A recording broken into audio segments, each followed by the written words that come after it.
The date right now is September 8th, 2008. The time right now is 0937 hours. Detective Malice with the Orange County Sheriff's Office, case number 08-69208. I'm with Detective Corporal Eric Edwards, also with Tony Lazarro. Tony, you're aware this is being recorded? Yes, sir. Any objection to that? No. Okay. Tony, we talked to you for some time before today's interview, saying that we had some things to kind of go over, and we asked if you'd come down. Obviously, you came down of your own accord. We went with your parents downstairs, explained to them, I guess, what was going on, and you have no problem with coming up here and answering some more questions, right? No, sir. All right. A couple of things that we wanted to go over with you is to, obviously, you just went through a polygraph examination, and there were some questions that came up through that about some statements that you made to the polygrapher, to the FBI, and we wanted to clear up. Mm-hmm. One of the statements that you made to the FBI was a conversation you had with Casey about children and what type of children you would like for a family and so on. Can you tell us a little bit about that? Yeah, I remember mentioning, which I always mention, I want to have boys. I want to have boys to raise up for baseball, sports, whatever. I mean, I've had two sisters. I know I have two younger sisters. I know how it is raising with two younger sisters, and I know I would make an ugly child, so I'd have to worry about that. All right. And when you brought this up to the FBI, what was the reason that came to mind then and not before? Well, when they came to me, they came to me a week beforehand, mm-hmm. and it was right at the last week of school. And I was done with all my tests. I was able to reflect a lot more. And the night before, I actually was able to reflect a little bit before I went to bed. It really didn't even trigger until he actually asked the question firsthand. The first time he actually first gave the test, and then I didn't say anything when he gave the second test. Mm-hmm. And then he asked me after it. And he asked me why I didn't say it, and it just didn't, every single time, I even told the guy, I was like, when you ask me a question, things are just rolling through my mind. I never really been to any kind of situation where I had to remember everything, so. Understandable. What about, yesterday's a comment where you also went a little bit more into detail about the day that she ran out of gas at the Anscott. Right, I was able to think about a lot more of by going into my phone records and going into time of day and talking to people and triggering things that day with my roommates. I just was able to figure out, just thinking about when I remember pulling up now and actually calling her again, seeing her outside of the car, and actually kind of mocking her because it was the second time in a row that she ran out of gas, and then pulling into the parking lot, and she walked right up to the car with her bags, and I said, do I need to look at it? Do you want me to look at it? And she goes, no, my father will take care of it. And I was already, again, I had to go back to school and hand in my thing, so it wasn't really too much. I was kind of a little irritated to go there and pick her up in the first place. But. And you said that you called her just as you're looking at her, and you got on the phone. I was at the light ready to make a U-turn on Golden Run. Mm-hmm. And I called her, and she was standing outside of her car. Was she standing at the back of her car outside? Was the door open? Anything? Her car was parked, I guess, here's, I know we can't say on the thing, but here's the dumpster. Her car was parked like this, kind of cockeyed, mm-hmm. Somebody pushed it in. So, and she was standing out on the other side. Opposite side of the car? Yeah, so facing out the road on the cell phone with the groceries on the back, I guess, on the back, whatever. But she wasn't standing in front of the car. She was standing behind the car, by the trunk.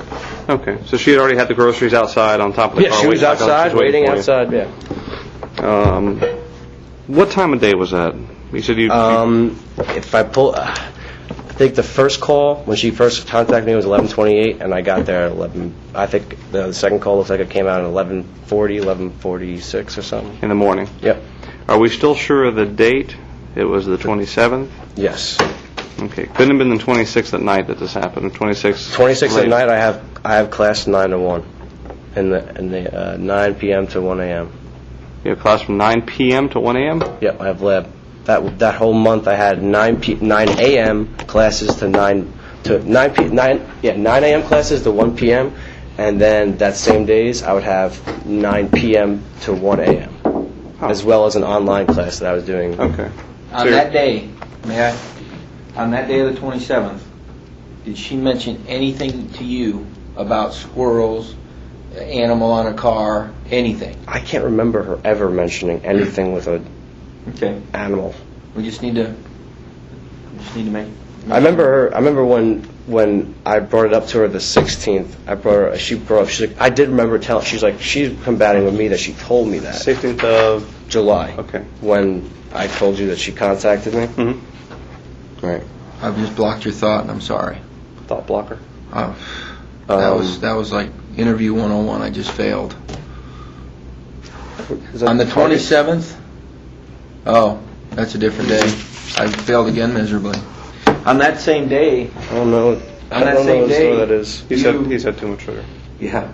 You two were supposed to have gone to J.C. Penney's together too. Did you leave from Amscott and go to? You don't remember. I'm sorry. Here, go ahead. I'll shut up. You picked her up around 11 something. You said you had to go back to class. Well, no, I didn't go back to class. I had to go drop off my project. Okay. So I was only at school for like more than 20 minutes, nothing. All right. So you picked her up, went to your apartment. Was there anyone at the apartment at the time? I can't remember. Cam could have been there. Okay. My roommate Cameron. Because I remember seeing him beforehand and talking to him, and being like, "Oh, I gotta go pick up Casey again. She ran out of gas." Okay. Gotta go pick up Casey again. I know I'm gonna go on a tangent here. That was the second time you picked her up, right? Right. Well, that's the second time when she ran out of gas, because that's what she told me. I want to ask you about the first time, but I don't want to break off of this. You went to school, you dropped off your project. Took you about an hour, right? I Ballpark. I guess, I don't know. I had to finish printing up some, and then me and the person I was working with had to hand it in. Okay, and then you came back, she was still at the apartment. Yep. Did she say she had gone anywhere, or did you remember her saying anything about, hey, I went out somewhere, or hey, anything like that while she was at the apartment? I don't know where she would have gone because she didn't have the vehicle. Right. 28th, following day. Right. What did you guys do? She just ran out of gas. Her car's not there. She's with you. We could have went. Do you need some refresher on what Erica's gone over on the 28th? We could have went food shopping. Could have gotten some maybe to go for just a chill out, because the 28th would be looking at our calendar and pull it up. Would be right around the same time also that I was supposed to be leaving. Saturday. You went to Fusion that night, is what you originally said? Or was it the night before? 27th is when I do, it's Friday, so it's the 27th. Friday you went to Fusion. Right. The next day, what you said is the 28th, 29th, and 30th. We should have just just kind of hung out together and laid low because you were flying out. Right. So I was either if we did anything, we probably went to. Actually, we could have. I mean, there's a bunch of times that we went to movies, but I can't remember because I don't have the movie stubs. What time did you fly out on the 30th? Early morning. Okay. I think my flight was. I know that Cam had his flight like 10 something, and mine was like a little bit after. So we both drove at the same time. So we let him a little more according to his flight plan. So from the time you got back from your school, from dropping off your school project on the 27th, you guys spent time with the Fusion that night, 28th, 29th, stayed together. Do you recall any period over that weekend where she went to do her own thing, or you went to do her own thing? I can't recall. I just remember being in there with Cam, and her, just hanging out. I can't remember if there was a time when we went out or not. Okay. The first time she ran out of gas. Right. Was that the day that you went? That was the day where, that was the day where you picked her up, went to her parents' house to get the gas cans, right? Right. And you said she ran out of gas somewhere in a subdivision. Right. Do you remember where exactly that was? I'd have to see if we had a map. I can get you a map. That's not a problem. Yeah, I can definitely give you a general. Could you jump in a car and take us there? Yeah. You'd be able to take us right where she was parked if need be? Yeah, I can see. I can go by landmark. All right, we'll get your map, see if we can do it by map, and if we can't, then after your parents leave, I don't want to hold them Yeah. up, Right. this will have to be done That's right no now. problem. So. Well, you're that familiar with it. I can definitely, by a corner, I can definitely tell by looking at it.